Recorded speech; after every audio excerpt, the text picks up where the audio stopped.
Bom, meus irmãos, paz seja com todos, que Deus abençoe, tanto a nós que estamos aqui presencialmente, como também os irmãos, as irmãs que estão neste momento assistindo esta reunião de Escola Bíblica Dominical em suas casas. Vamos nos colocar em pé e vamos orar ao Senhor. Meu amado Deus, nós estamos aqui reunidos na Tua presença e queremos Te dar graças. Obrigado, Senhor, porque hoje o Senhor já nos permitiu termos um momento muito especial aqui de oração pela manhã. E agora, Senhor, neste segundo momento, onde estaremos estudando juntos a Tua palavra. Espírito Santo, tens a liberdade na minha vida para reger as minhas palavras, os meus pensamentos, as minhas atitudes. Usa-me, Senhor, nas Tuas mãos, para que tudo o que for dito possa engrandecer o Teu nome, possa edificar a vida de cada um de nós. Abençoa, Senhor, todos aqueles que estão assistindo esta reunião, para que possam também ter uma boa compreensão da palavra que será ministrada. Em nome de Jesus, amém. Graças a Deus. Pois bem, minha gente, hoje nós vamos continuar, eu penso que esta e pelo menos mais uma aula ainda falando sobre a ética relacionada à família, né? Então hoje nós vamos falar sobre a ética nas relações familiares. E nós vamos fazer 4 abordagens, né? Nós vamos falar sobre a ética e o esposo, a ética e a esposa, a ética e os filhos e a ética e os pais na relação com os filhos. Então, nós vamos começar falando, né, primeiro sobre a ética e o esposo. E nós vimos, né, na aula anterior que a família ela é um ambiente ideal para demonstrarmos, para revelarmos a graça de Deus às pessoas. Uma família cristã, né, uma família temente a Deus, que busca obedecer aos princípios que a palavra de Deus ensina, ela é um testemunho vivo da graça de Deus, do amor de Deus, da bondade de Deus, né? O lar cristão é um lar onde não há confusões, onde não há gritarias, acusações, né? Verbalizações ofensivas. Então esse é o lar cristão. E a família, então, ela é esse ambiente onde nós podemos demonstrar a graça de Deus. Não adianta a gente se mostrar bons cristãos dentro da igreja se em nosso ambiente familiar nós não demonstrarmos as mesmas qualidades, as mesmas virtudes. Então, qual é o padrão que Deus estabelece para a família cristã? É sobre isso que a gente vai falar hoje, né? Qual é o padrão que Deus requer do esposo, da esposa, dos filhos e também dos pais em relação aos filhos? Quando a gente fala sobre esposo, nós vamos começar então falando do papel do esposo. Primeiro, né? Cabe ao esposo a liderança espiritual e familiar. A liderança do lar, né, é competência do esposo. Ele é responsável pela provisão, né, tanto do bem-estar físico da família, quanto também da parte espiritual da família. O esposo, ele é o sacerdote do lar. É aquela pessoa que Deus colocou ali, a Bíblia fala, como cabeça, né, do lar, para orientar, para guiar, para proteger, para amar a família. E a cabeça, né, na estrutura familiar aqui, não é no sentido de mandar e os outros obedecerem, não, mas cabeça no sentido de ter amor, demonstrar amor, né, e cuidados pela família, como Cristo também tem o cuidado pela igreja. Então nós vamos já abrir a Bíblia em 1 Timóteo, capítulo 3, versículo 4 e versículo 5. Enquanto os irmãos estão procurando, né, uma outra observação é que a responsabilidade do esposo com a família começa com amor. E tudo que o esposo faz deve envolver o amor. O amor em relação à esposa, em relação aos filhos. Eu procurei na Bíblia, gente, e não encontrei, né, no Novo Testamento, se alguém tiver alguma referência que possa subsidiar, né? Amém. Mas eu não encontrei na Bíblia nenhum mandamento ordenando o esposo mandar na esposa. Não sei, eu não vi na Bíblia esse mandamento. Marido, você tem que mandar na sua esposa, né? No sentido de ser senhor, né? De ser patrão da esposa. Não encontrei esse versículo. Se tiver, procurem aí, né, e me diga. Mesmo que, agora vejam bem, essa autoridade que Deus deu ao esposo como cabeça, como liderança da família, tem uma outra questão também que nós vamos ver. Porque às vezes o esposo ele quer se abdicar. Não, eu não quero ser o cabeça, eu prefiro ser parte do tronco, deixa a mulher mandar, né? E a gente obedece, é mais fácil. Não existe isso. Do ponto de vista, né, bíblico, a liderança será sempre do esposo. Se ele abdicar, se ele abrir mão, né, daquilo que compete a ele dentro do papel familiar, ele vai continuar sendo cabeça, queira sim ou não. Porque ele foi constituído por Deus para isso. Só que ele vai liderar a família de maneira errada. Porque ele vai deixar de exercer o seu papel como líder, como sacerdote da família, e isso vai resultar no quê? Em confusão. Vai trazer algumas consequências graves, porque os filhos eles vão crescer desordenados, sem uma cadeia de comando. A esposa, né, por vez, ela vai tentar assumir um papel que não compete a ela, não vai dar certo também, vai gerar confusão. Então, em 1 Timóteo 3, 4 e 5, Paulo está falando aqui uma recomendação sobre as qualidades que um bispo, né, deve ter. Mas isso se aplica a todos nós, né? Diz assim, que ele deve ser um bom chefe da sua própria família e saber educar os seus filhos de maneira que lhe obedeçam com todo o respeito. Eu não quero dizer que esta seja a única causa, mas quantas famílias que os filhos são rebeldes porque o esposo que deveria exercer esse papel de liderança, né, de bom chefe da família, de conselheiro, de orientador dos filhos, ele abre mão. E aí deixa a coisa correr a solto. E o resultado disso é que os filhos acabam gerando problemas. Quando se trata de liderança cristã, a coisa é mais complexa ainda.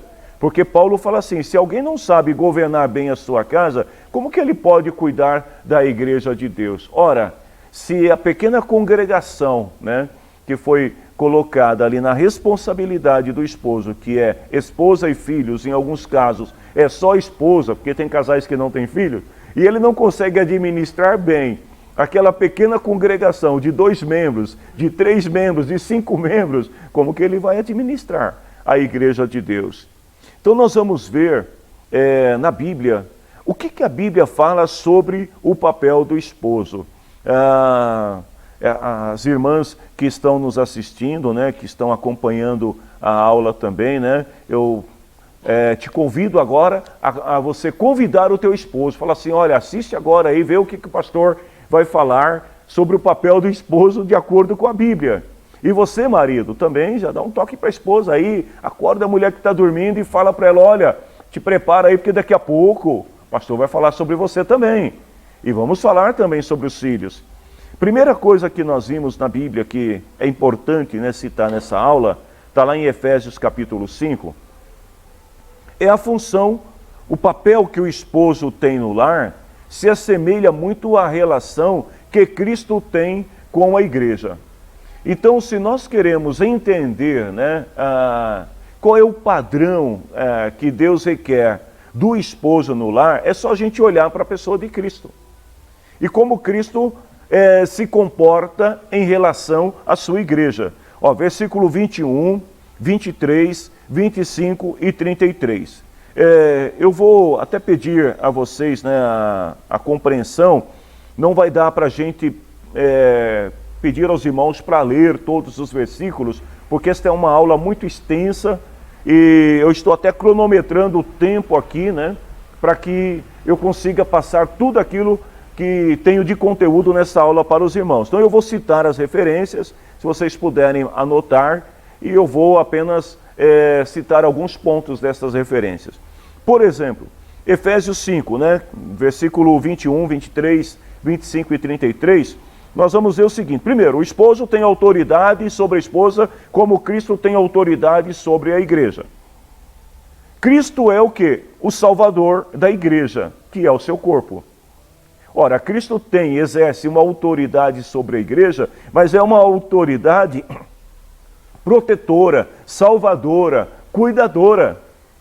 Porque diz que, Paulo está dizendo aqui, Cristo é o Salvador da igreja, ele tem autoridade sobre a igreja, mas ele cuida da igreja, ele protege a igreja. Aí ele fala, marido, ame a esposa como Cristo amou a igreja e deu a sua vida por ela. Eu faço uma pergunta aqui para os homens casados. Você estaria disposto a dar a sua vida por amor à sua esposa? Calma, não precisa responder para mim não, só pense. Pense um pouco sobre isso, porque o amor é requerido do esposo pela esposa, é um amor sacrificial. Isso é bíblico, está aqui, olha, você deve amar a sua esposa como Cristo amou a igreja, dando a sua vida pela igreja. Aí a pergunta é essa, você estaria disposto a se sacrificar pelo bem-estar da esposa? Aí ele fala assim, olha, mas também essa palavra, nessa revelação que ele faz aqui, está falando a respeito de vocês, cada marido deve amar a sua esposa como a si mesmo. Ou seja, Paulo primeiro ele faz a comparação do esposo e Cristo, né? O amor de Cristo pela igreja. Mas como se não bastasse, Paulo vai um pouquinho mais adiante e fala assim, olha, o marido deve amar a sua esposa como ama a si mesmo. Quer dizer, você gosta de se cuidar, de se alimentar bem, você quer estar com saúde, você quer ter vida boa, então que o mesmo também seja dado, seja conferido à sua esposa. Em 1 Coríntios, capítulo 11, versículo 3, nós vemos que existe uma cadeia de comando, né? Onde Paulo fala assim, Cristo tem autoridade sobre o marido tem autoridade sobre a esposa, mas Deus tem autoridade sobre Cristo. Ou seja, Deus é a autoridade maior. Então, quando o marido fala assim, não, eu tenho autoridade sobre a esposa, tem autoridade, mas não é dono da esposa. E a autoridade que ele tem que entender que existem outras cadeias de comandos que estão acima dele. Então qual é a vontade de Cristo em relação ao casamento, em relação à família? O esposo está sujeito a esta autoridade, a este governo de Cristo. O dever conjugal inclui a amabilidade. Lá em Colossenses, capítulo 3, versículo 19, fala assim, marido, ame a sua esposa e não seja grosseiro com ela. Ou seja, não apenas amar a esposa, mas ser amável com ela. Não gritar, não ofender, né? Muitos casamentos acabam por causa das ofensas verbais. O marido que às vezes é muito agressivo com as palavras em relação à esposa. E Paulo está dizendo aqui, olha, não seja grosseiro, seja amável, seja cordial. Em 1 Pedro, capítulo 3, versículos 7 e 9, Pedro também fala sobre o mesmo tema, sobre essa questão do respeito, da amabilidade, quando ele fala assim, olha, o marido precisa tratar a sua esposa como seu semelhante, compreendendo as diferenças que existem entre os dois. E ele começa falando assim, olha, o marido deve, na vida em comum com a esposa, entender que ela é mais frágil, que ela é mais sensível, que a mulher não pode ser tratada com a grosseria, né? Da mesma maneira que um homem trata, por exemplo, outro homem. A mulher precisa ser tratada com mais carinho, com mais afeição, porque ela é mais frágil. E ele fala assim, por isso ela deve ser tratada com respeito. Porque a esposa também vai receber, junto com você, o dom da vida que é dado por Deus. Então, Pedro continua e fala assim, olha, haja assim para que nada atrapalhe as orações de vocês. Ou seja, um esposo que não reconhece a posição da sua esposa dentro do lar, corre o risco de ter as suas orações interrompidas. Porque se ele não consegue manter a relação, a comunhão, né, familiar com a sua esposa, como que ele quer manter a relação de comunhão com Deus? Aí no versículo 8, Pedro fala assim, olha, finalmente que todos vocês tenham o modo de pensar e de agir e amem uns aos outros. Ou seja, hajam em concordância, em respeito uns pelos outros. Ele fala assim, vocês precisam ser educados, humildes uns com os outros, não pagar mal com mal, nem ofensa com ofensa. Pelo contrário, paguem a ofensa com uma bênção, porque quando Deus os chamou, Ele prometeu dar uma bênção a vocês. Eu tinha um amigo que dizia o seguinte, que se a esposa lhe desse um tapa, ele devolvia uma flor. Ou seja, não trate a ofensa da mesma maneira. A mulher, pela sua fragilidade, pelo seu estado emocional e físico, ela tem comportamentos que são diferentes do homem. E o homem precisa também entender isso e não querer agir da mesma maneira. Às vezes, o silêncio, às vezes, uma palavra de calma pode apaziguar, né, a relação conjugal e evitar que as ofensas aumentem, que isso acabe gerando a separação. Lá em Provérbios, capítulo 5, versículo 15 até o versículo 20, o conselho do sábio, né, ao homem: foque em garantir uma estrutura familiar duradoura. Ou seja, lute pela preservação, pela manutenção do seu casamento, da sua família. Ele fala assim, seja fiel à sua mulher, dê o seu amor somente a ela, né? Ou seja, ame a sua esposa como você ama a si mesmo. Os filhos, aí ele vai falar de filhos, mas vamos para o versículo 18, onde ele fala assim, alegre-se com a sua mulher e seja feliz com a moça com quem você casou. Na verdade, quando os dois são jovens, né, e existem essa empolgação, né, essa busca, a descoberta, né, de um do outro, então todo aquele amor, toda a afeição, só que os anos passam, tanto para o homem quanto para a mulher. Infelizmente, parece que os anos, eles passam mais rápido para as mulheres do que os homens, na maioria das vezes. Então, as rugas que surgem, né, o sobrepeso, os cabelos que se tornam brancos, embora hoje você pode pintar o cabelo, mas isso não vai mudar em nada, né? A sua idade vai continuar sendo a mesma. Então, existem muitos fatores, né, que vão acontecendo durante a relação, e o sábio está dizendo aqui, alegre-se com a mulher, com a sua mulher, a mulher com quem você casou quando ela ainda era jovem, amorosa como uma corça e graciosa como uma cabra selvagem. Que ela cerque você com o seu amor e que os seus encantos sempre a faça feliz.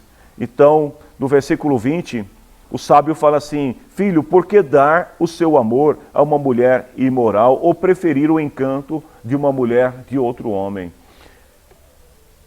Provérbios ainda, no capítulo 18, versículo 22, o sábio ele vai dizer o seguinte, marido, reconheça que a tua esposa ela é uma bênção na tua vida. Quem já está casado há mais anos, né, há mais tempo, com certeza pode dizer isso até com mais propriedade do que os jovens casados, né? Porque quantas vezes o homem naquela empolgação, né, o homem ele é muito entusiasta para fazer as coisas e às vezes não pensa muito, né? Eu não sei aqui com relação aos irmãos aí, mas eu tiro por mim que às vezes o homem ele é muito empolgado, quando ele põe um negócio, vou fazer, ele vai e faz, não mede as consequências, não para, né, para analisar, para planejar, vou fazer. E aí vem a mulher. Aí a mulher chega e fala, não é para fazer. Meu amigo, eu vou te dizer uma coisa, se a tua esposa falar para você, não faça, não caia na besteira de fazer, vai dar errado. Porque Deus deu à mulher uma sensibilidade, né, diferente do homem. E ela consegue muitas vezes enxergar coisas que o homem não enxerga. Então se a esposa falar assim, olha, é melhor não fazer. Vamos orar mais um pouquinho. Espera mais um pouquinho. É melhor você obedecer. Tem uma palavra na Bíblia, eu não lembro agora o capítulo e o versículo, está lá no livro de Gênesis, onde Deus falou para Abraão assim, Abraão, ouve a tua mulher. Por quê? Deus tinha feito uma promessa para Abraão que lhe daria um filho. Mas o Abraão, ele se antecipou. Aí ele teve um filho com Agar, ele desceu para o Egito, ele quase perdeu a mulher, ele fez um monte de coisas que não deveria fazer. Aí chega uma hora que Deus fala assim para ele, Abraão, ouve Sara, a tua mulher. E é interessante que no momento que ele ouve Sara, o que Sara fala para ele? Olha, primeiro, a gente precisa resolver o problema aqui de casa. Sara, Agar, não dá para continuar convivendo conosco. Então despede Agar e o filho dela, manda embora, para que a gente possa viver a promessa de Deus. E Abraão obedece Sara. Naquele momento, a promessa de Deus começa a se confirmar na vida de Abraão. Então, às vezes, o marido precisa entender que ser autoridade no lar não é só você mandar, só você falar e a mulher obedecer. Às vezes é preciso ouvir a esposa, o que ela tem a dizer. Então, Provérbios 18, 22 fala assim, que quem acha uma esposa encontra felicidade, recebeu uma bênção de Deus, o Senhor. Ou seja, quantos esposos que deixaram de fazer coisas, negócios, porque a esposa interrompeu. Ela entrou no caminho. No momento você ficou nervosinho, ficou bravo e falou, não, porque não é assim, porque eu vou fazer, mas acabou não fazendo. Aí, passados os anos, poxa, ainda bem que Deus colocou a minha esposa na minha vida, no meu caminho, para não me deixar fazer besteiras. Porque ela é um presente de Deus na sua vida. O papel dela estar ali é justamente esse. E o esposo precisa entender que nessa cadeia de comando, ser a autoridade, né, ser o líder, não significa tomar as decisões unilateralmente. Vamos falar do papel da esposa, a ética e a esposa. Primeiro, a função da esposa é tão relevante no lar quanto a do esposo. Ela deve ser o quê? Primeiro, boa conselheira.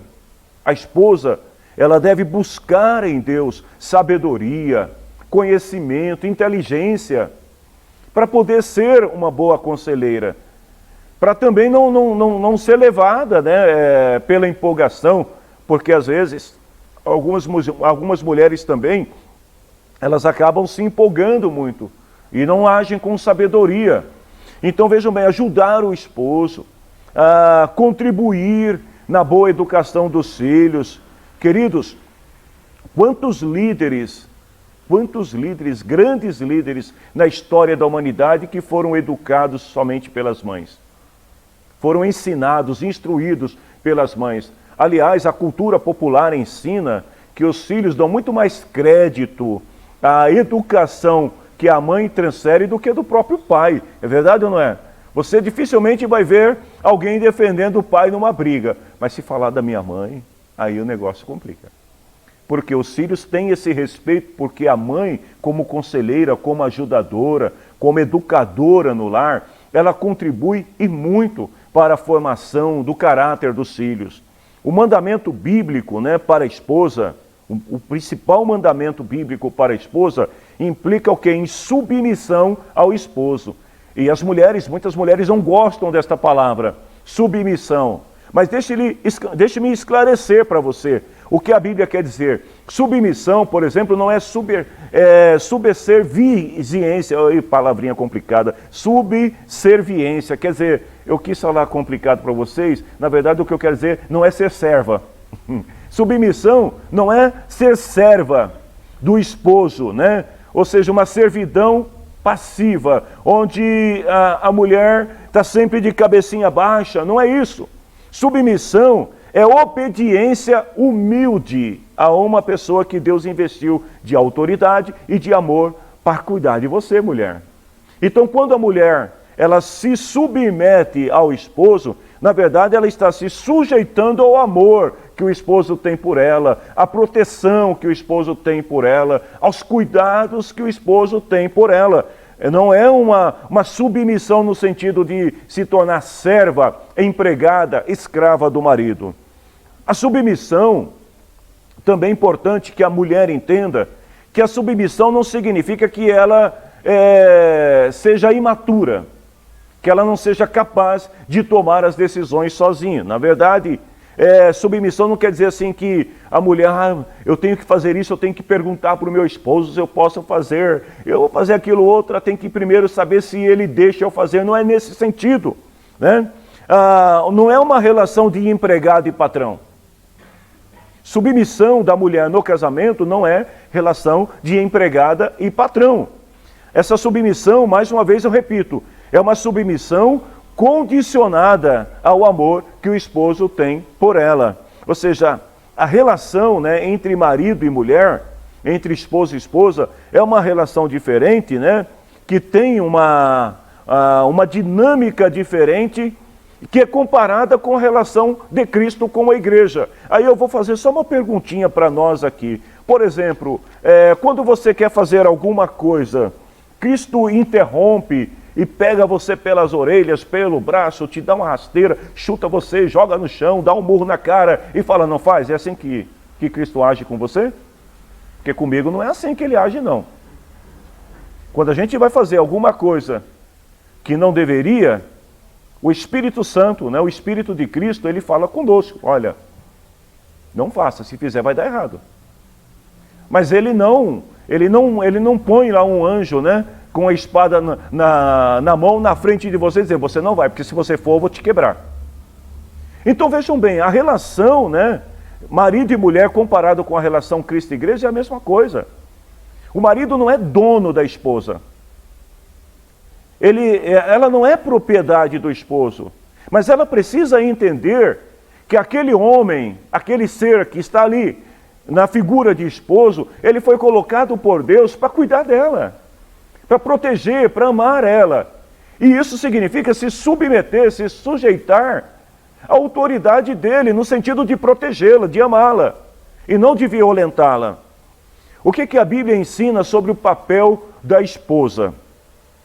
Primeiro, ela é companheira do esposo. Ela não é mãe, ela não é filha e ela não é empregada. Eu sei que às vezes alguns casais usam esta expressão carinhosa, né? O marido chamar a esposa de mãe, de filha, mas eu não acho muito legal. E eu vou dizer para vocês por que eu não acho legal. Porque esposa não é mãe, esposa não é filha, esposa não é empregada, né? Então, se quer dar uma palavra carinhosa para ela, chame ela, né? Sei lá, amor, benzinho, paixão, vida, e por aí afora, né? Mas ela não é mãe, ela não é filha, ela é companheira. Gênesis capítulo 2, versículo 18. O que foi que Deus disse lá? Olha, eu vou fazer para o homem alguém que o ajude como se fosse a sua outra metade. Então, ela é companheira, ela caminha ao lado do homem. Segundo, o seu comportamento pode salvar ou destruir um casamento. É importante que a mulher saiba disso. A maneira como ela age e reage nesta relação com o seu esposo pode salvar como pode destruir o casamento. Provérbios capítulo 14, versículo 1. Diz assim, a mulher sábia, o que ela faz? Edifica, ela constrói o lar. Agora, e a tola, a sem juízo, faz o quê? Destrói o lar. A mulher que não tem juízo, né? E aí, se a gente for comparar com a Cristo e a igreja, não é diferente. Ou seja, a mulher que é sábia, ela trabalha para a edificação do lar. Então ela não se deixa levar pelas amigas que dizem assim, não, você não tem que se sujeitar a coisa nenhuma, você não tem que aceitar o que seu marido diz, você tem que viver sua vida. E aí o que ela faz? Ela destrói o lar. Acaba o casamento. E aí quando acaba o casamento, só vem o quê? Lamentos. Então, a mulher, ela tem que entender também, ela deve entender que o seu comportamento pode ser um comportamento que salva, como pode ser um comportamento que destrói o seu casamento. Terceiro, A boa esposa, ela cuida bem da família.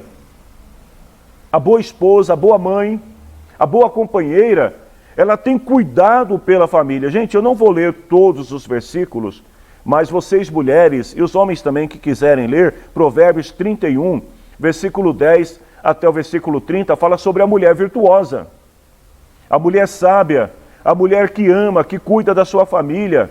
Aí ele já começa falando assim, olha, ela vale mais do que pedras preciosas. Ou seja, o valor de uma mulher sábia, de uma boa esposa, é incalculável.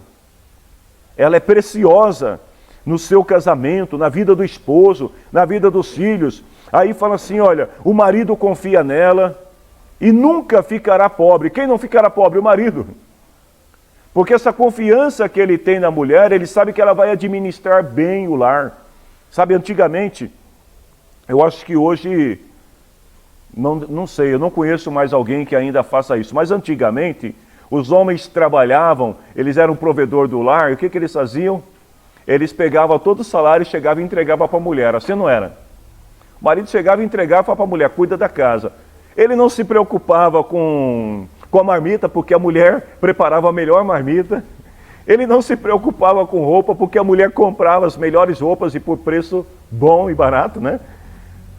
O marido entregava e ele falava para a mulher, cuida aí. E a mulher cuidava de tudo. O homem, ele se ocupava em prover a família e deixava a mulher cuidar. É claro que os tempos mudaram. Eu não estou dizendo para você que você deve fazer isso no século 21. Mas eu só estou citando um exemplo da relação, né, de confiança, de lealdade que um tinha com o outro. E aí passava muito tempo, né? Eu tenho aqui um de meus irmãos que está aqui, que vai se lembrar disso, que a última propriedade que os meus pais compraram juntos, né, antes da separação, foi um dinheirinho que a minha mãe guardou. Que ela pegou o dinheirinho e deixou guardado, e aí meu pai queria comprar um terreno, mas não tinha dinheiro. Ela falou, eu tenho, está guardado. Naquele tempo, guardava debaixo do colchão, escondido no fundo do guarda-roupa, tem aqui o dinheirinho. Então a mulher sábia, ela se preocupa com o futuro da família, com o cuidado dos filhos. Pois não, pastor? Pastor, eu estou falando sobre essa situação de, será que ainda existe famílias assim? Eu vou mostrar uma coisa para o senhor. Nós vivemos duas situações. Primeiro, sim, a situação do metropolitano e a situação do rural. Perfeito. Na vida metropolitana não acontece mais, mas na vida rural é normal a mulher. Ainda acontece assim, pastor. Obrigado pela consideração. O pastor Bosco está dizendo que, então, na região metropolitana, né, urbana, é mais difícil que isso aconteça hoje, né? Pode ser que tenha, e é provável que tenha ainda alguns, né? Mas na vida rural isso ainda é muito comum, a esposa ser a administradora, a gestora, né, do lar. Ela cuida de tudo ali, o marido provê e a mulher, ela que cuida de tudo, né? Aí eu te faço uma pergunta agora, eu estou falando de esposa, mas eu quero fazer uma pergunta para os homens. Você confiaria o teu soldo, o teu salário, os teus recursos nas mãos da tua esposa?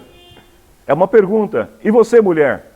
Você seria capaz de administrar bem todos os recursos de teu marido, cuidando bem, zelando, né? Porque aqui nós vamos ver que ela se preocupa, né? Diz aqui, ó, ela estava sempre ocupada fazendo, sabe o que? Roupas de lã e de linho. Então ela se preocupava de vestir bem a família. Ela diz aqui, olha, de lugares distantes ela traz comida para casa, ou seja, ela ia fazer as compras e ela procurava o melhor preço. Gente, aliás, cá entre nós, homens dificilmente têm paciência, como tem uma mulher, para entrar em supermercado e ficar vendo preços, né? Para nós que moramos numa região que tem 5 supermercados numa mesma avenida, tem mulheres que saem de um em um, vai saltando de um em um. Ela passa em um, vê o preço, anota, vai no outro, vê o preço, anota. Aí eu te pergunto, homem, você tem paciência para isso? É difícil, não tem. Eu não conheço um homem que tenha paciência para fazer isso que a mulher faz. Mas por que ela faz? Porque isso é natural dela, isso é instintivo, ela cuida, ela quer procurar economizar, fazer o melhor para a família, levanta de madrugada para fazer a comida, é esforçada, é trabalhadora, é forte, conhece o valor de tudo que faz. Ela sabe o valor de cada detalhe, quanto que custou isso, quanto que custou aquilo outro. Você quer saber quanto que custa? Pergunta para a esposa. Ela ajuda os pobres e os necessitados ainda, ela se preocupa com as outras pessoas e fazer caridade. Quando está frio, ela não se preocupa porque a família tem agasalhos, ela programou, ela preparou, ela fez. O seu marido é estimado por todos, né? Um homem respeitado. As pessoas olham para ele e falam, aquele homem é um homem abençoado, porque ele tem uma esposa abençoada, sábia no lar. Aí diz, mas ela é forte e respeitada, não tem medo do futuro. Por que ela não tem medo do futuro? Porque ela prepara, ela projeta, ela dá uma boa educação para os filhos, incentiva os filhos, incentiva o marido, para que a família possa se preparar para o futuro. Ela age com sabedoria, com delicadeza, não é preguiçosa, cuida bem da família, os filhos respeitam, os filhos falam bem, o marido elogia. E ele diz assim, aí a declaração do marido para a mulher, muitas mulheres são boas esposas, mas você é a melhor esposa de todas. A formosura é uma ilusão, termina o sábio. A beleza acaba. A mulher jovem com que o homem se casou, já não é tão jovem. A beleza que tinha foi embora. Mas a mulher que teme ao Senhor será elogiada. Ou seja, a mulher que procura obedecer os princípios inseridos na palavra de Deus para uma boa convivência familiar com seu esposo, esta mulher será elogiada.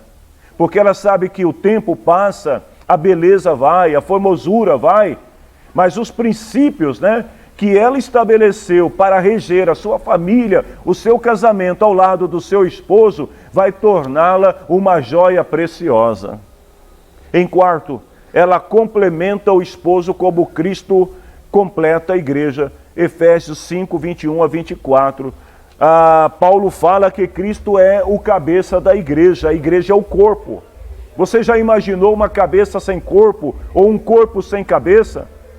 Da mesma forma, é a vida conjugal. Então a esposa, ela complementa o esposo. Não adianta o homem ter autoridade se ele não tem corpo. Não adianta ele ser cabeça se ele não tem o corpo para movimentar. Ou seja, o homem ele pode ser o mais inteligente da face da terra, mas se ele não tiver uma boa esposa para movimentar ele, para balançar ele ali, fazer ele agir, ele não age. Porque o homem depende desse impulso, e quem dá esse impulso é a esposa, é a companheira dele. Então, assim como Cristo e a igreja se complementam, o esposo e a esposa se complementam. E em quinto lugar, a conduta da esposa pode salvar ou destruir o seu esposo. Isso é muito importante, mulher, que você saiba. Você pode salvar, como pode destruir o seu esposo. 1 Pedro, capítulo 3, versículo 1 até o versículo 6. Ele fala aqui o seguinte, que ainda que o marido não creia na mensagem do Evangelho, ele pode ser levado a crer pelo modo de você agir. Ou seja, ainda que você, mulher, esteja casado com um marido descrente, rebelde, desobediente à vontade de Deus para a sua vida, se você agir com sabedoria, com prudência, obedecendo os princípios que a palavra de Deus ensina, você pode ganhar o teu esposo para Cristo.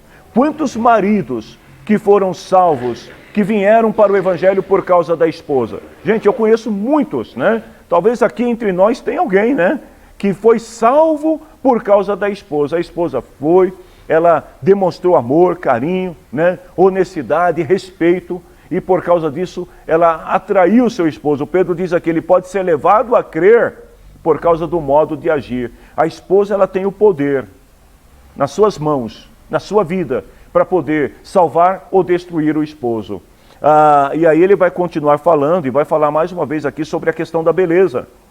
Porque às vezes a mulher se preocupa tanto em se embelezar para o esposo, para mostrar que ela é bonita, que ela é jovial, que ela é atraente, etc. Mas ela esquece do mais importante, que é um espírito calmo e delicado.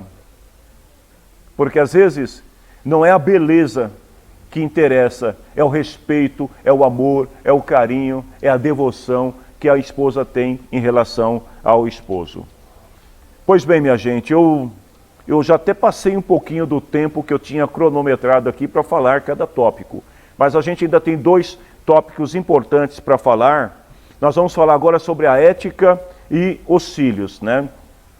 A primeira coisa que nós vamos ver aqui é, quando eu falo a ética e os filhos, eu estou falando aqui sobre os deveres dos filhos em relação aos pais. O que a Bíblia ensina, como que os filhos devem ser, como que os filhos devem agir em relação aos seus pais. Primeiro, nós vamos ver que filhos são bênção, são herança de Deus na vida dos seus pais. Porém, essa herança, né, de Deus na família, que são os filhos, muitas vezes elas são saqueadas, né, são tomadas pelo espírito que há no mundo, e aquilo que deveria ser uma bênção pode também se tornar uma maldição na vida das famílias.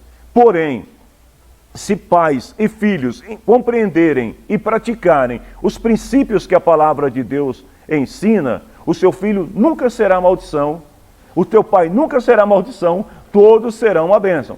Então só depende de nós. Lá no Salmo 127, versículo 3 a 5, fala assim, que filhos são presentes de Deus, eles são uma bênção. E feliz é o homem que na sua mocidade, quando é jovem ainda, eu gostaria de acrescentar aqui homem e mulher, né, porque os filhos não são gerados somente pelo homem, mas também pela mulher. Então, que na sua juventude geram filhos que se tornam como flechas nas mãos de um soldado. Os filhos são bênção. A disciplina rigorosa por parte dos pais, né, nós vamos ver isso aqui, na lei de Moisés. Aliás, tinha uma passagem em Levíticos que eu estava lendo ontem, mas eu esqueci de anotar aonde ela estava escrito, que fala sobre o filho rebelde. Qual é a atitude que o pai deve ter perante a sociedade em relação ao filho rebelde. Naquele tempo, na lei de Moisés, né, a situação era muito séria. Se um filho não obedecesse o pai e a mãe e se tornasse rebelde, o pai poderia pegar o filho e levá-lo perante os magistrados, para que ele fosse julgado e condenado. E você quer saber qual é a condenação? Depois leia a Bíblia. Eu não vou nem falar aqui porque não vem ao caso. Nós estamos falando de um período onde a lei de Moisés, né, estava em vigor. É um outro tempo, mas o pai, ele tinha... o princípio não é a morte do filho. O princípio é o pai fazer com que a justiça, né, prevalecesse. Ou seja, o filho cometeu um crime, um agravo, o próprio pai levava o filho para ser julgado. Hoje, muitas vezes, acontece diferente. O filho comete algum agravo, e aí o pai e a mãe faz o quê? Quer proteger. Não, ele não merece, né? E quantos pais e mães que estão trazendo maldição para dentro da sua família, porque estão protegendo filhos marginais. Vejam bem, Jesus, ele vai destacar essa questão aqui do rigor da lei, da disciplina da lei mosaica, quando ele fala lá em Mateus capítulo 15, versículo 4, sobre a importância da família como uma estrutura social. Ou seja, se os filhos não forem disciplinados corretamente, e se o pai, a mãe não ensinar os filhos a obedecerem às leis, o que vai acontecer? O filho vai crescer indisciplinado. E isto vai trazer prejuízos e danos para toda a estrutura social, porque a família faz parte. Aliás, o mundo está... me perdoem aqui, né, as pessoas que estão nos assistindo, se você não faz parte da nossa comunidade, mas o mundo, né, está uma droga em muitos lugares. Por causa do quê? Por causa da rebeldia e por causa da ausência dos pais na educação, na disciplina dos filhos. E quando eu falo de disciplina, eu não estou falando de espancamento. Eu não estou falando do pai ou da mãe aqui, né, agredir fisicamente o filho, mas é fazer valer aquilo que é justo, aquilo que é correto. Se o teu filho cometeu um crime, ele tem que pagar pelo crime. Você não tem que esconder o crime do seu filho. Levíticos capítulo 20, versículo 8. Antes de ler Mateus 15, 4, porque em Mateus Jesus está corroborando com o que a lei dizia acerca da disciplina aos filhos. Fala assim, que a pessoa que amaldiçoar o pai ou a mãe será morta. E ela será responsável pela sua própria morte, pois amaldiçoou o pai e a mãe. Ou seja, o filho que despreza, que rejeita a correção de seus pais e que ainda, se torna um objeto de maldição na vida dos pais, isso aqui vai ser morto. Você está cavando a sua própria sepultura. Você está se autodestruindo. E Jesus falou lá em Mateus 15, 4 o seguinte, olha, foi Deus quem disse. Gente, isso é muito sério, isso é um princípio estabelecido pelo próprio Deus. Deus disse, respeite o seu pai e a sua mãe. E Deus disse também que seja morto aquele que amaldiçoar o pai e a mãe. Então o filho que não obedece o pai e a mãe, que quer agir da sua maneira desrespeitosa, desobediente, o resultado pode ser a morte. Se não se arrepender, se não se converter, se não aceitar os princípios estabelecidos por Deus para que a família seja uma bênção, ele vai trazer sobre si a maldição. E a gente tem muitos exemplos na sociedade de filhos que desprezaram os conselhos de pais e mães e se enveredaram por caminhos errados, que resultou na morte. O que a Bíblia ensina sobre os deveres dos filhos? Primeiro, os filhos devem honrar os seus progenitores. Provérbios 23, 22. Escute o seu pai, pois você lhe deve a vida. E não despreze a sua mãe quando ela envelhecer. Ou seja, o filho tem que aprender a obedecer, sabe, gente? Eu acho muito lindo aquelas famílias. Uma vez eu estava conversando com uma pessoa, ele devia ter quase 60 anos de idade na época, e ele falou assim para mim, ele falou, a minha mãe, ainda hoje, quando vem me visitar, se eu faço alguma coisa errada, ela me pega pela orelha. A velhinha de 80 e tantos anos, falou assim, ela me pega pela orelha e puxa a minha orelha, ela pega o chinelo e ela me dá chinelada quando eu faço alguma coisa errada. O cara tinha quase 60 anos de idade. Alguém vai dizer assim, mas você é mole. Não, é o respeito que ele tem pela mãe dele, que está velhinha, mas continua sendo mãe. Às vezes os filhos, eles deixam de respeitar o pai, deixam de respeitar a mãe, aquele que deu vida, aquele que educou, que cuidou, que amamentou.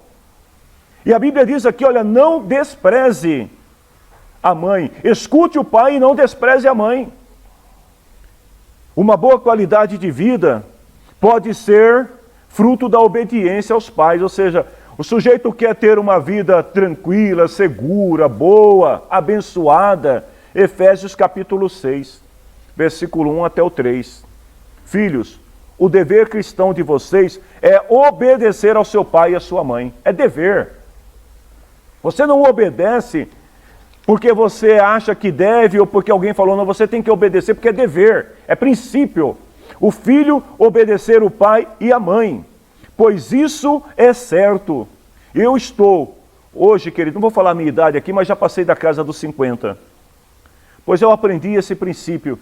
Quando o pai fala, minha mãe já não está mais entre nós, já descansa no Senhor, mas se meu pai fala alguma coisa, eu tenho que baixar a cabeça e falar assim, Senhor, eu não tenho que discutir com meu pai, porque ele é autoridade sobre a minha vida.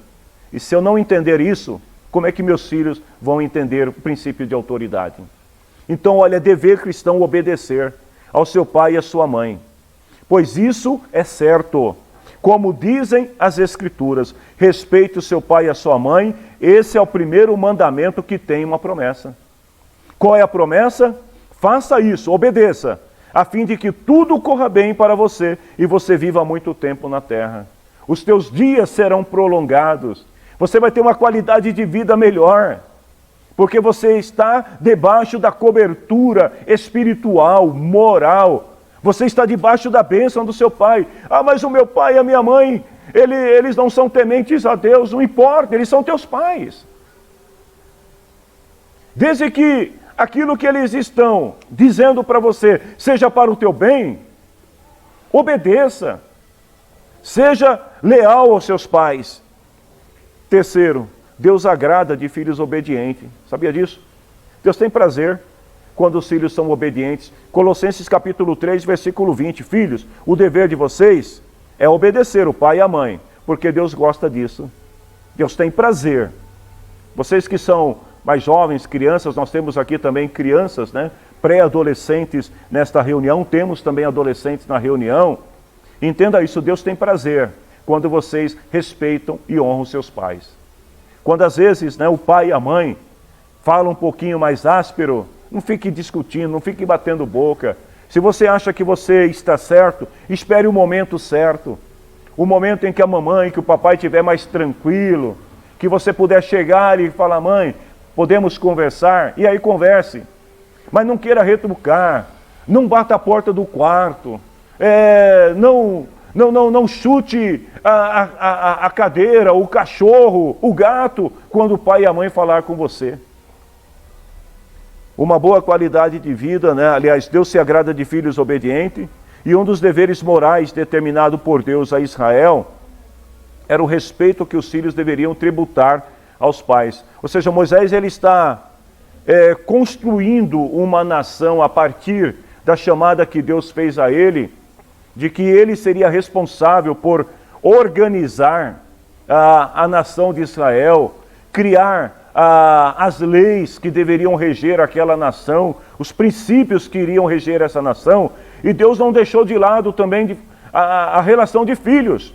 Lá em Levíticos 19:3 fala assim, cada um respeita sua mãe e seu pai, guardem o sábado, eu sou o Senhor, o Deus de vocês. Mandamento de Deus para aquele povo. E este mesmo princípio, ordenado por Deus, a nação de Israel, também é válido para nós. Em quinto lugar, o bom filho alegra o coração do pai, e o desajuizado faz o quê? Traz tristeza ao coração da mãe. Provérbios capítulo 10, versículo 1 diz assim, o filho sábio é a alegria do seu pai, mas o filho sem juízo é a tristeza da sua mãe. Ei, filho, você não gosta quando o seu pai, a sua mãe, te elogia para as pessoas? Quando diz assim, olha, o meu filho, a minha filha é uma bênção, é claro que você gosta. O filho que é sábio, ele procura ser alegria para os seus pais. Agora, o que não tem juízo só causa tristeza. É o tempo todo, é o pai e a mãe, né, reclamando. Aqui o sábio fala assim, que ele é a tristeza da sua mãe. O tempo todo a mãe está, meu Deus, tem misericórdia do meu filho. E tal, por quê? Porque o filho é desajuizado. Em sexto lugar, desprezar os pais resulta em maldição. Gente, assim como obedecer aos pais traz bênção, desobedecer traz maldição. Provérbios 30:17. Quem caçoa do seu pai ou despreza sua mãe, quando ela ficar velha, será comido pelos urubus ou terá os olhos arrancados pelos corvos.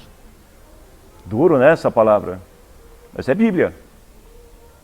O filho que caçoa do pai e despreza a mãe quando ela está velha, o final dele não será bom.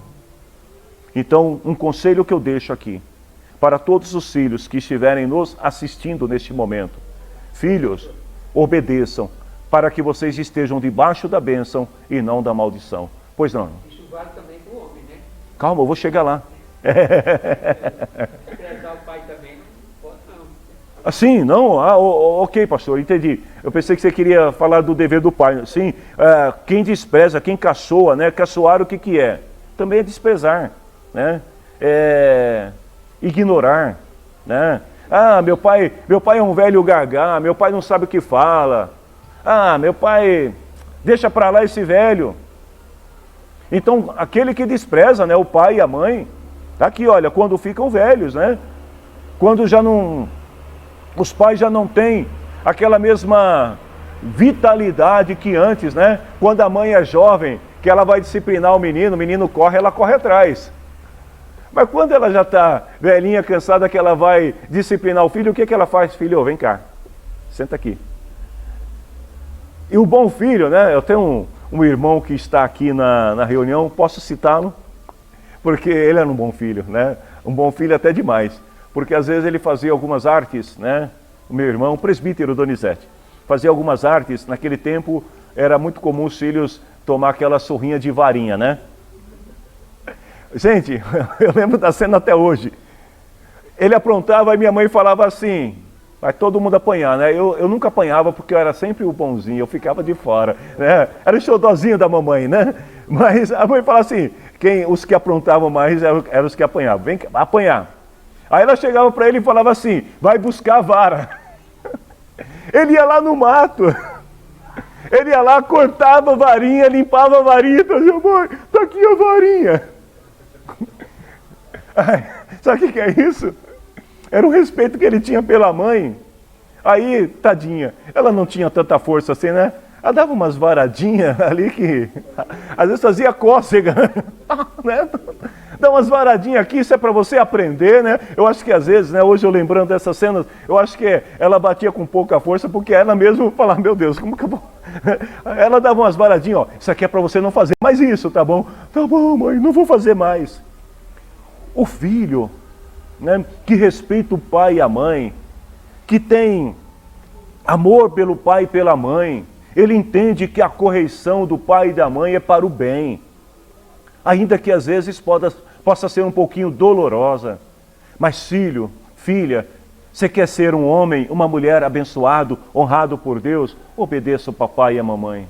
Senão, você estará debaixo de maldição. A tua vida vai ser uma droga.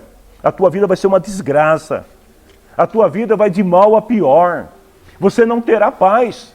Porque isso é bíblico. O filho que caçoa do pai e da mãe, que despreza o pai e a mãe, quando eles estão velhos, só lhe resta maldição. Que o Senhor tenha misericórdia de cada um de nós, que ainda somos filhos, e nos ensine a cada dia a respeitar os nossos pais. Agora vejam bem, eu tenho uma palavra para vocês também, pais.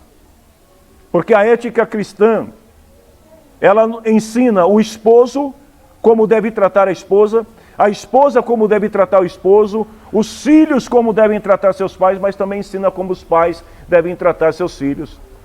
E do mesmo modo que os filhos devem honrar e devem obedecer aos pais, a Bíblia vai ensinar também que os pais devem ter respeito pelos filhos. Os pais têm que tratar os seus filhos com o mesmo respeito e evitar os problemas relacionais. Tem um livro, né, eu não sei se tem esse livro em português, sei que tem em inglês e espanhol, que chama A Guerra pela Família, de Brigitte Berger e Peter Berger, que eles dizem o seguinte: as crianças precisam de um mundo no qual possam crescer. E a questão significativa não é se haverá uma instituição familiar no futuro, mas que tipo de instituição é provável ou desejável. Eles estavam falando aqui sobre a preservação da família, a necessidade de se preservar a família como uma unidade, né, uma estrutura social que promove o bem-estar de todos. E aí eles falam o seguinte, olha, a questão não é como será, né, ou se haverá uma instituição familiar no futuro, mas que tipo de instituição vai haver. Então vejam bem, depende de nós, pais. Como nós vamos educar os filhos, como nós vamos ensinar os filhos, os princípios que nós vamos inserir na mente dos nossos filhos. Os pais não podem simplesmente se achar que são procriadores, né, de filhos, que geram filhos e depois entregam ao governo, à sociedade, ao mundo para que sejam criados por eles. Não, é responsabilidade dos pais. Ou seja, os filhos eles se originam na relação sexual entre um homem e uma mulher. Deus cria a vida a partir dessa relação. E durante um período, né, um longo período, caberá a esses progenitores, homem e mulher, cuidar, zelar, se responsabilizar pela educação, pela cidadania do filho, se dedicar a ensinar o filho, né, para que ele possa ser uma bênção na sociedade, possa contribuir para o bem da sociedade. O mandamento bíblico lá no Antigo Testamento, em Deuteronômio, capítulo 6, versículo 6 e versículo 7. O mandamento bíblico ali inclui o pai e a mãe no processo educativo do filho. Cabe ao pai e cabe à mãe. Ou seja, o pai não pode terceirizar a educação dos filhos para a mãe. E a mãe também não pode terceirizar a educação dos filhos para o pai. Sabe aquela historinha da mãe dizer assim para o filho: quando o teu pai chegar, você vai ver. Está errado. Porque se a mãe está presente no lar, a autoridade é dela, ela tem que disciplinar também. Ela não pode transferir ao esposo a responsabilidade dele ser o bicho-papão da história, dele ser o mal da história. Aí o pai chega, não sabe nem o que aconteceu, às vezes imprudente também. A mãe só fala assim: ó, a cinta está ali, fulano está lá no quarto, resolve. Aí o que o pai faz? Vai lá e bate, não sabe nem por que está batendo. E o filho apanha, e às vezes nem sabe por que está apanhando. Está errado. Se o filho comete uma falha, algum erro, a mãe está presente, a mãe tem que aprender a discipliná-lo. Porque a educação dos filhos é do pai e da mãe. E o pai não pode interferir, e a mãe também não pode interferir quando o outro estiver disciplinando. Tem que aprender a respeitar aquele momento. Ah, mas o pai corrigiu inadequadamente. Depois, esposa, fale você com teu esposo sozinho. Ou você, marido, fale sozinho com a esposa sozinho. Mas nunca na frente dos filhos. Não desautorize o outro a disciplinar o filho. Olha o que diz a palavra de Deus: guarde sempre no coração as leis que eu lhes estou dando hoje. Não deixem de ensiná-las aos filhos. Qual que era a determinação aqui? Pais, vocês precisam ensinar seus filhos. Marido, você precisa ensinar. Mulher, você precisa ensinar. Deus promove salvação dentro dos relacionamentos familiares. Por que tem um monte de filhos hoje que não querem saber de Jesus? Não querem saber do Evangelho? Por que tem um monte de filhos de crentes desviados? Não é filhos de crente que não conheceram o Evangelho, não. São filhos de crentes desviados. Por quê? Porque muitas vezes os pais não promovem a salvação dentro de casa. Eles alimentam seus filhos com as críticas à liderança da igreja. Eles alimentam seus filhos com os erros dos irmãos da igreja. Eles alimentam seus filhos com os pecados que os outros cometem na igreja. Ele leva tudo isso e joga tudo isso na mente de uma criança que está em formação. E aí a criança ela vai perdendo o interesse pelas coisas espirituais, pelas coisas de Deus. Então, lá em Atos capítulo 2, 39, Pedro estava pregando para aquela multidão, e ele fala assim: esta promessa de salvação, é para vocês e também para os seus filhos. Se os pais soubessem, eu creio que alguns sabem, mas se os pais soubessem a importância que tem de você educar corretamente seu filho e não falar falar mal das pessoas, né? Ficar falando de problemas que não são relacionados à família dentro de casa, o quanto que isso afeta a formação dos seus filhos. Os pais não devem subestimar a capacidade de seus filhos em conhecer a Cristo, nem o valor da sua experiência religiosa. Lá em Salmo 22, 9 e 10, o salmista ele fala o seguinte, que desde criança ele era guardado pelo Senhor, desde o nascimento ele foi entregue aos cuidados do Senhor.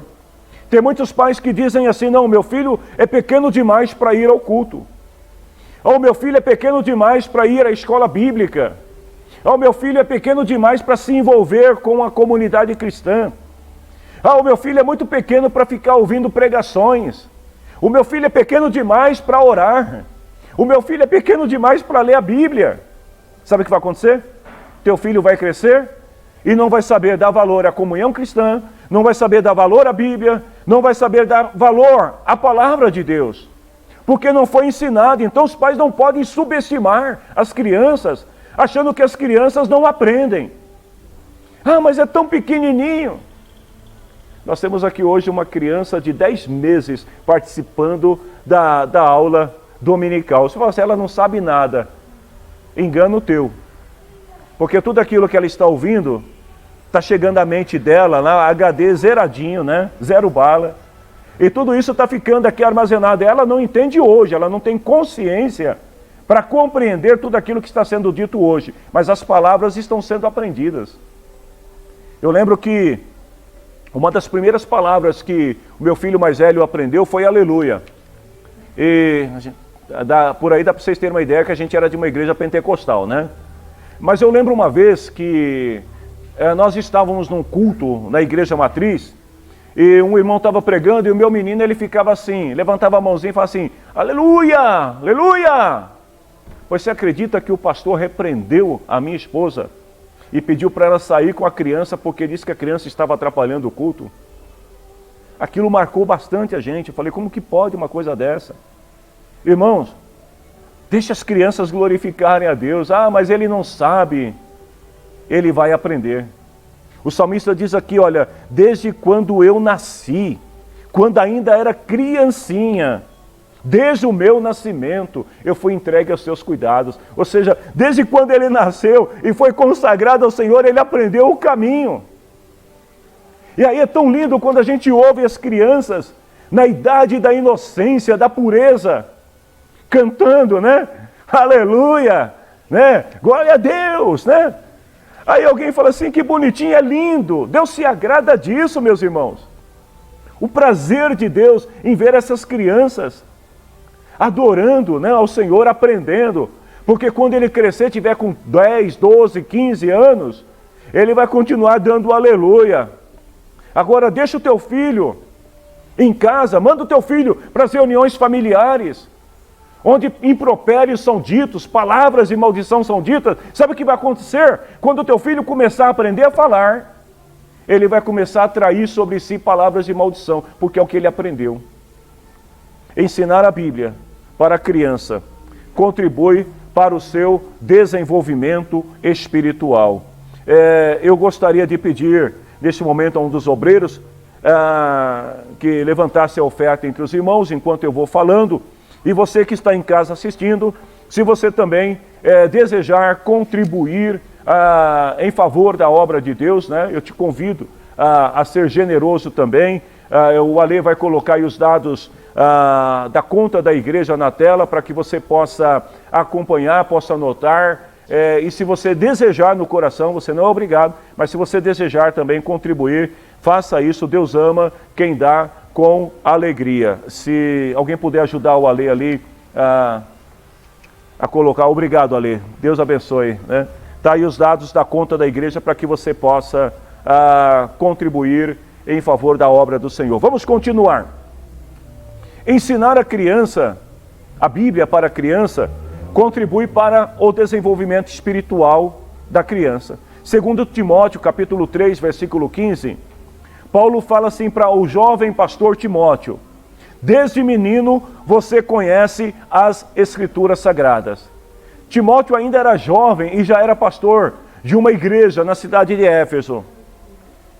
E Paulo diz aqui, Timóteo, você conheceu desde cedo as Escrituras, você conhece a palavra, as quais podem dar a você sabedoria que leva à salvação por meio da fé em Cristo Jesus. Os pais, eles são responsáveis pelos cuidados do filho. Tá? O pai é responsável pelo desenvolvimento da criança, tanto físico, emocional e espiritual dos filhos. Não tem essa história do pai dizer assim, pastor, meu filho tem 4 anos, não quer ir para a igreja. É tua responsabilidade trazer o filho para a igreja. Eu já vi muitos pais trazer filhos para a igreja chorando. Nas primeiras reuniões de culto, a criança vinha chorando, eu não quero ficar, não vou ficar, não quero saber. E depois de um tempo, a criança se revelar uma bênção nas mãos do Senhor. Porque os pais, eles têm que saber usar da sua autoridade pelo bem-estar físico, emocional e espiritual do filho.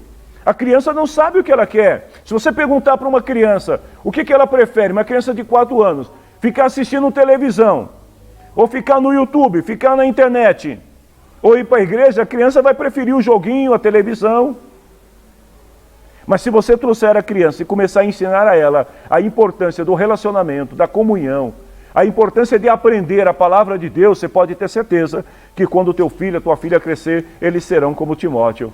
Eles terão conhecimento e terão sabedoria para serem conduzidos à salvação.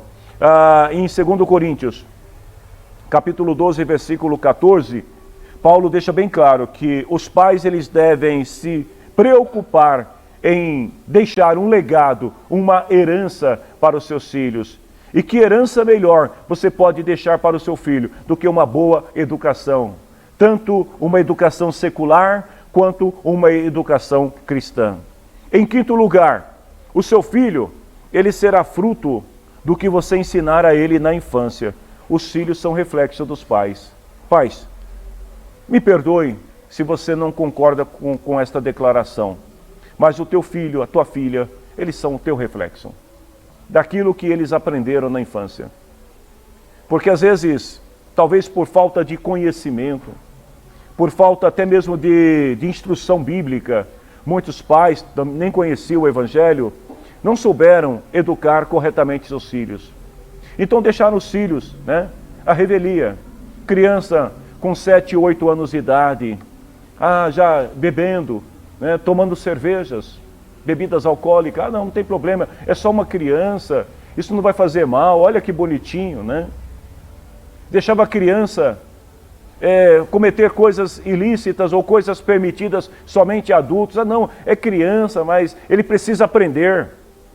Ele está aprendendo da forma errada.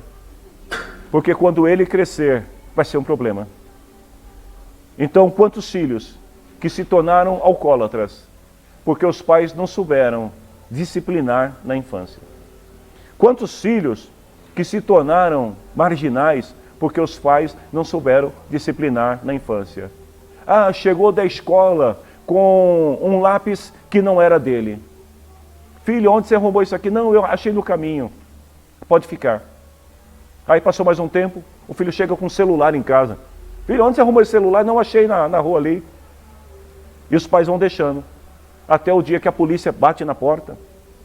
Eu estava ouvindo uma reportagem de uma mãe, e ela dizia assim para o policial: mas o meu filho foi criado dentro da igreja. Ele sempre foi um bom menino. Aí o policial falou para ela assim: como um bom menino, mãe? No quarto do garoto, o que tinha de drogas escondida dentro do quarto do garoto. Aí a mãe: é porque eu não sabia. Pai, é tua responsabilidade. O pai e a mãe têm o direito legal de olhar as coisas dos filhos. De abrir lá a mochilinha da escola lá e olhar o celular do filho. Uma criança com 10 anos de idade coloca a senha no celular e quando o pai e a mãe perguntam, fala: eu não sei. Está errado. O pai e a mãe têm o direito, têm autoridade. Me dá aqui, deixa eu ver primeiro, que criança de 8 anos não deveria estar com o celular na mão. Mas já que quer presenteá-lo, disciplina, corrija. Limite os acessos do filho à internet. Porque o mundo, ele entra por aí. Não, meu filho, ele não sai de dentro de casa. Meu filho, ele fica sempre aqui, está sempre no quarto, brincando com os amiguinhos. Brincando com os amiguinhos. Seu filho está aprendendo a construir bombas. O teu filho está aprendendo como assaltar bancos. O teu filho pode estar aprendendo coisas que você nem imagina. Sabe por quê? Porque você não tem cuidado. E depois vai pôr a mão na cabeça e dizer: meu Deus, o que aconteceu? A culpa é tua, pai.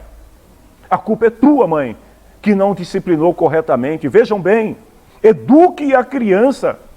O caminho que ela deve andar. Eu estou falando aqui de pais e filhos na idade infantil, na idade que a criança deve ser educada pelos pais.